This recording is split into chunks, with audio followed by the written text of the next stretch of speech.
Olá, sétima, espero que vocês estejam bem. Vamos dar início então à nossa aula de ciências. Lembrar que a atividade de tarefa eu coloquei no arquivinho de Word aí logo acima, então vocês conferem se está tudo certinho, tá? Então vamos dar início então para o nosso último módulo da apostila, certo? Então a gente vai lá para o módulo 6. Então, apostila na mão, página 307, módulo 6. Como pode ter começado a vida na Terra? Essa é uma das grandes questões da humanidade. Então, é uma das perguntas que ainda tem algumas lacunas. Então, a resposta exata, a gente não tem ao certo. Porém, há indícios, há muitas pistas de como foi o primeiro ser vivo e de onde ele pode ter surgido, certo? De como que ele pode ter aparecido. Então, esse módulo a gente começa essa explanação aqui de uma grande questão da humanidade, certo? Então, vamos se atentar aí na página 307, tá? Olhando aí tudo que tem, então fazendo a leitura desse módulo, porém, vamos as explicações, tá? Então, os vários indícios que tem sobre o primeiro ser vivo e como ele era, tá? Primeiro de tudo, vamos contar a história da Terra. O nosso planeta, tá? Segundo os cientistas, tá? Então, segundo os estudos mais recentes, tem por volta de 4,5 bilhões de anos, certo? Então, a Terra, ela é bem antiga, então já é uma idosa já, então ela tem já uma certa idade. Sendo que a vida tem uma estimativa aí, mais ou menos a vida tenha surgido depois de 800 milhões de anos. Então a primeira forma de vida no planeta deve ter surgido lá por volta de 3,7, 3,8 bilhões de anos atrás. Então, há bastante tempo surgiu aí a primeira forma de vida, tá? Aí vem a pergunta, né? Foi a biogênese? Foi biogênese? Vale lembrar de novo, tá? A biogênese é a teoria que é mais aceita, tá? Onde que um ser vivo, tá, dá origem a outro ser vivo. Então, o ser vivo ele vem de um organismo já pré-existente, já tem mãe, né? Mais fácil pra gente falar. Já a geração espontânea, ou abiogênese, fala o seguinte, que o primeiro ser vivo surgiu do nada, tá? Como aquela historinha que a gente via já no início do ano aí, tá? Nas aulas presenciais, onde que fala que a vida surgia dali da lixeira, então os mosquitos eles nasciam do lixo, tá? Então essa é a biogênese. Então é uma das grandes, tá, indagações. Porém, a gente é adepto à biogênese hoje. Biogênese, onde que um ser vivo surge e um ser pré-existente. Então, já temos uma pista já disso daqui, tá? Então, já sabemos já a idade da Terra. E agora vamos ver o cenário, como que ela era no seu início, tá? Como era o planeta. O planeta no seu início não era nada bonito, tá? Costuma-se falar que o início do planeta ele era um verdadeiro inferno, uma palavra até um pouco pesada, mas ela é utilizada porque a Terra ela era uma enorme rocha, então uma enorme pedra, onde que tinham muitos vulcões em atividade, então muitos vulcões em erupção, soltando lava, então jorrando lava. Ao mesmo tempo que isso acontecia, caía muito asteroide. Caía muito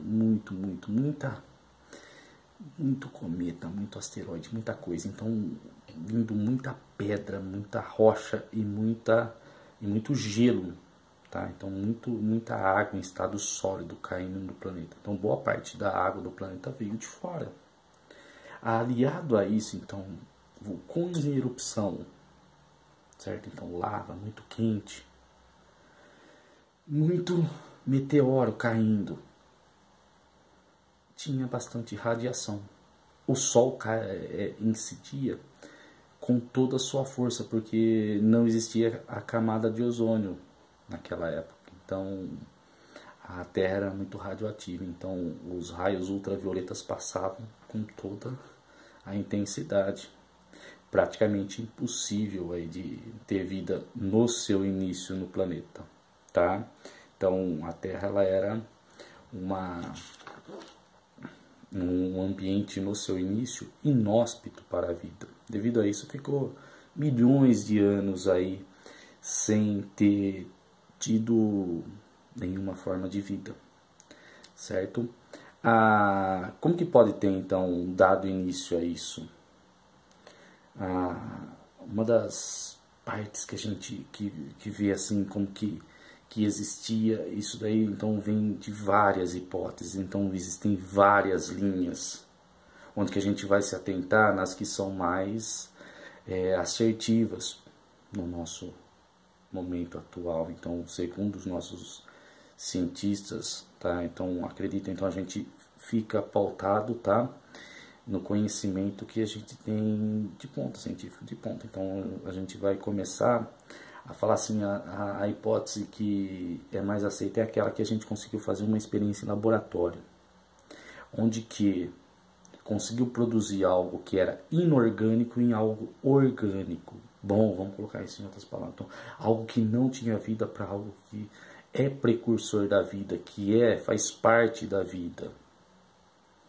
O cientista que conseguiu fazer isso com primazia e a ajuda de outros cientistas anteriores, porém a gente fica em cima desse daqui, é Stanley Miller. Stanley Miller viveu de 1930 a 2007. Então isso foi faz pouco tempo. E ele tem uma contribuição enorme para a ciência. Onde que ele conseguiu colocar aquele cenário que eu falei anterior, então aquela terra inóspita lá, então aquela terra primitiva que eu falei que parecia um verdadeiro inferno, ele conseguiu transformar algo que não tinha vida em algo que tinha vida, certo? E a gente vai se pautar nisso daí. Primeiro de tudo ele controla, então ele faz um mecanismo lá, então com as suas vidrarias de laboratório, onde ele faz um sistema fechado, como a terra é, fechadinha ali, tá? Onde que ele colocou algumas substâncias. Aí eu vou dar a receitinha disso daí. Então ele fez o seguinte, ele colocou metano, amônia, hidrogênio e água. Submeteu a temperatura, porque era quente, certo? E descarga elétrica, tá? Porque era desse jeito. Então tinha, como era muito quente, então tinha muitas tempestades. Então ele fez esse cenário. Com esses ingredientes aí, então com essas substâncias aí, ele não formou uma vida, tá? Não conseguiu. Mas ele conseguiu, com isso daí, formar uma molécula orgânica, o aminoácido. O aminoácido ele é uma substância que compõe a proteína. E a proteína é uma das moléculas que a gente tem uma abundância no corpo, que faz praticamente tudo, é o que forma o nosso corpo. Então ele fez uma boa de um trabalho enorme para a ciência, tá? Então ele conseguiu transformar isso daí. Porém, não fecha a lacuna, porque a gente fica em cima de uma teoria que fica meio que do lado abiogênico, né? Então fica do lado do nada, tá? Do que não tem vida para o que tem vida. Porém, ele conseguiu isso daí. No mais, não teve nenhum outro cientista que conseguiu produzir algo além disso daí. Mas isso daí foi um grande feito, tá? Foi um grande feito. Então essa é uma teoria que ainda dentre todas, tá? Ela é muito ainda aceita, porque é um feito extraordinário conseguir transformar algo que não tenha relação com a vida em algo que tenha relação com a vida, certo? Então isso daí é o experimento do Stanley Miller, tá? Então é chamado essa teoria de sopa primordial, tudo bem? Então é chamado de sopa primordial, onde que no oceano primitivo, tá? Metano, amônia, tá? hidrogênio, água com as tempestades e a alta temperatura com radiação, transforma moléculas inorgânicas em moléculas orgânicas, tá? Então fecha essa primeira parte aí dessa hipótese aí, tá? De surgimento aí sobre a teoria da sopa primordial. Porém, os cientistas mais atuais eles falam que para que ocorresse isso daí, então dessa molécula, tá, de aminoácido fosse se juntando até formar o primeiro organismo, desse primeiro organismo sofrer evolução até chegar nos seres vivos atuais, levaria um pouco mais de 4,5 bilhões de anos, ou melhor, os 3,8 que fala ali, então levaria um pouquinho mais do que isso, então a conta não fecha. Tá? Então, por mais extraordinário que seja, o tempo que se leva sobre os estudos, tá, da evolução dos seres vivos, a Terra teria que ser um pouquinho mais idosa. Devido a isso, vem uma segunda teoria que é muito bem aceita hoje, que é chamada de panspermia. Nominho complicado. Porém, ela fala o seguinte nessa teoria aqui. Não a primeira forma de vida, mas os ingredientes, tá? E talvez alguma coisa ali, algum micro-organismo possa ter vindo do espaço. Então, dentre aqueles asteroides que caíam constantemente no nosso planeta, pode ter vindo de fora, tá?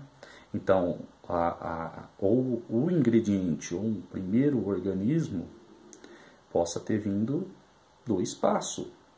É uma hipótese, tá? Que é muito bem aceita, porque essa daí é plausível. Pode ser que tenha sido isso, já que não fecha a conta já da primeira, da sopa primordial. O que sustenta essa teoria aí é um micro-organismo chamado extremófilo. Foi descoberta uma bactéria, tá? Que recebe esse nome aí, extremófilo, extremo, tá? Que consegue sobreviver a altas temperaturas, a radiação intensa e ainda consegue fazer viagens interplanetárias. Então esse tipo de micro-organismo, no caso essa bactéria aí, tem o nome de Deinococcus, consegue fazer um feito que nenhum ser vivo aí até hoje fez. Então, em cima desse organismo aí, sustenta a teoria da panspermia, porque o extremófilo, tá, que são micro-organismos atuais, suportam temperatura extrema, radiação e ainda viagem interplanetária, tá? Então, devido a isso, tá, a panspermia hoje é uma teoria, ou melhor, uma hipótese que é muito bem aceita, certo? O primeiro organismo, ele provavelmente ele era algo muito simples. Ele tinha uma membraninha, tá? Então é um organismo unicelular, então de uma célula só, bem simples. Ele tinha uma membraninha que servia para captura de alimento. Então o primeiro ser vivo, acredita-se que era um ser heterótrofo que buscava alimento, então ele tinha uma membrana. Material genético, então ele tinha lá um material genético que servia para transmitir, tá, as informações, as características dele. Tem que ter, porque é desse jeito que vai acontecendo a reprodução. Então ele teria que ter então material genético para poder passar as informações genéticas dele para a próxima geração, tá?